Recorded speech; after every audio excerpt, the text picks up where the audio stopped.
पानीपत की 23 वर्षीय मॉडल शीतल उर्फ सिम्मी की लाश सोनीपत के गांव खांडा के पास रिलायंस नहर से बरामद हुई है। मौत की गुत्थी उलझी हुई है, लेकिन टैटू ने उसकी पहचान खोल दी। सवाल ये है कि यह सिर्फ एक हादसा था या प्लानिंग के साथ हत्या। बताया जा रहा है जिस कार में शीतल और उसके बॉयफ्रेंड शूटिंग पर गए थे वो पानीपत के नहर में मिली है। शीतल का दोस्त सुनील घायल हालत में ही पानीपत के एक अस्पताल में भर्ती है, जबकि शीतल का लाश सोनीपत में मिली है। पुलिस अब इस मिस्ट्री को सुलझाने में लगी है। शीतल उर्फ सिम्मी हरियाणवी म्यूजिक इंडस्ट्री की एक उभरती मॉडल मानी जा रही थी। 14 जून को गांव हर में एक शूटिंग के लिए गई थी, लेकिन वापस नहीं लौटी। देर शाम तक कोई संपर्क नहीं हुआ तो परिवार वालों ने पानीपत के मतलौड़ा थाने में गुमशुदगी का मुकदमा दर्ज करवाया। 2 दिन तक कोई सुराग नहीं मिला।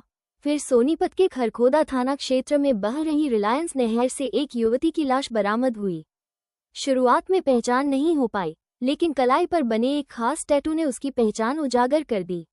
यह वही शीतल थी जिसकी तलाश में पुलिस और परिवार दोनों लगे थे।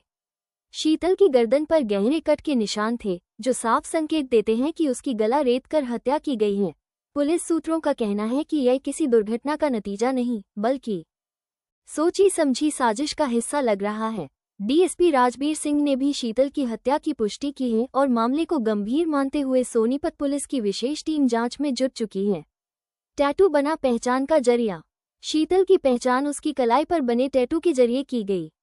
नहर से बरामद लाश की स्थिति बेहद खराब थी, लेकिन टैटू स्पष्ट रूप से नजर आ रहा था। शीतल के परिवार ने भी इसी टैटू के आधार पर लाश की पुष्टि की। घटना के दिन शीतल अपने साथी सुनील के साथ कार में थी। कार के नहर में गिरने की सूचना मिलने पर पुलिस और स्थानीय लोग मौके पर पहुंचे और कार को बाहर निकाला गया। इस दौरान सुनील घायल अवस्था में मिल गया। सुनील को तत्काल अस्पताल में भर्ती कराया गया, जहां उसकी हालत नाजुक बनी हुई है। अब उससे पूछताछ के बाद ही कुछ पता चलेगा। पुलिस की संयुक्त जांच शुरू। अब पानीपत और सोनीपत पुलिस इस मामले की संयुक्त जांच कर रही है। क्योंकि गुमशुदगी की रिपोर्ट पानीपत में दर्ज है और लाश सोनीपत में मिली, इसलिए दोनों जिलों की टीमें मिलकर सभी संभावित पहलुओं की जांच कर रही हैं। इन सवालों के जवाब तलाश रही पुलिस है। क्या शीतल की हत्या पहले की गई और फिर लाश को नहर में फेंका गया? क्या कार को जानबूझकर नहर में गिराया गया? क्या सुनील इस घटना में शामिल है या खुद भी एक शिकार? क्या शूटिंग के नाम पर शीतल को फंसाया गया? परिवार का रो रो कर बुरा हाल। शीतल की बहन नेहा ने पुलिस को दिए बयान में बताया कि मेरी बहन 14 जून को गांव अहर शूटिंग के लिए गई थी, लेकिन उसके बाद कोई संपर्क नहीं हुआ। हमने उसकी बहुत तलाश की, लेकिन न कोई कॉल, न कोई मैसेज। नेहा ने अपनी शिकायत में इस मामले को हत्या का मामला बताया है और पुलिस से दोषियों को सख्त सजा दिलाने की मांग की है। परिवार का कहना है कि शीतल मजबूत स्वभाव की लड़की थी और अपने करियर को लेकर बेहद संजीदा थी। इसे किसी साजिश हत्या की गई होगी।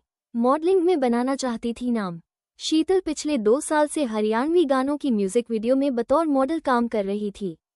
उसकी कई एल्बम रिलीज हो चुकी थी और सोशल मीडिया पर भी वो खासा एक्टिव रहती थी। उसके इंस्टाग्राम और फेसबुक अकाउंट पर हजारों फॉलोअर्स हैं। सुरागों की तलाश, कॉल डिटेल और सीसीटीवी।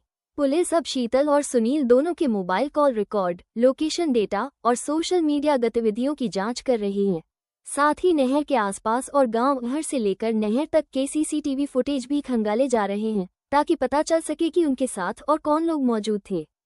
पुलिस को उम्मीद है कि जल्दी ही कई अहम सुराग हाथ लगेंगे।